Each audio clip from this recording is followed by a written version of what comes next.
অভ্যন্তরীণ ৭টি রুটের ১৫০টি বাস সহ দেশের বিভিন্ন জেলার আরও ১.৫ শতাধিক বাসের একমাত্র স্ট্যান্ড পটুয়াখালী বাস টার্মিনাল। প্রতিদিন ৮ থেকে ১০,০০০ যাত্রী নিয়ে যাতায়াত করে পরিবহনগুলো, অথচ বেহাল অবস্থায় পড়ে আছে দীর্ঘদিন ধরে।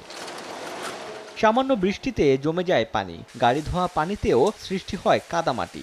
এতে একদিকে যেমন ভোগান্তিতে পড়ছেন যাত্রীরা, অপরদিকে যন্ত্রপাতি ক্ষতি হলে পরিবহনেও বাড়ে কারিগরি ব্যয়। যাত্রী ছাউনি নাই, টয়লেট নাই, যাত্রীদের অনেক ভোগান্তি হচ্ছে। কাদা পানি, যাত্রী আসতে পারে না, গাড়িতে উঠতে পারে না, নোংরা করে গাড়ি। তারপর আমার এই যে পাত্তি ভেঙে গেছে, এখন এই পাত্তি ভাঙা সমস্যা হলে আমি কেমনে যাবো ঢাকা শহরে। যখন এই বাস স্ট্যান্ডে নামে তখনই তাদের এই বাস স্ট্যান্ডের প্রতি একটা বিরূপ প্রতিক্রিয়া তৈরি হয়। পৌরসভাকে আমরা বারবার এই বিষয়ে বলা সত্ত্বেও তারা আংশিক একটু রিপেয়ার করে, বাকি অংশটুকু আবার ফাঁকা থাকে, যেখানে আজ ব্যবহার অনুপযোগী হয়ে পড়েছে। নতুন একটি প্রকল্পের মাধ্যমে আধুনিক বাস টার্মিনাল নির্মাণের কথা জানায় পৌর কর্তৃপক্ষ। আধুনিক বাস স্ট্যান্ড করার জন্য এশিয়ান ডেভেলপমেন্ট ব্যাংক আমাদেরকে ৩৫ কোটি টাকা একটা ডিপিপি তৈরি করা হয়েছে শুধু বাস স্ট্যান্ডের জন্য।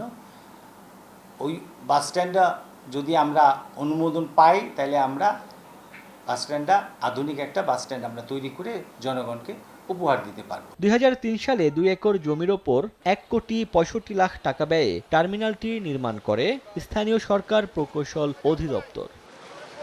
সময় সংবাদ, পটুয়াখালী।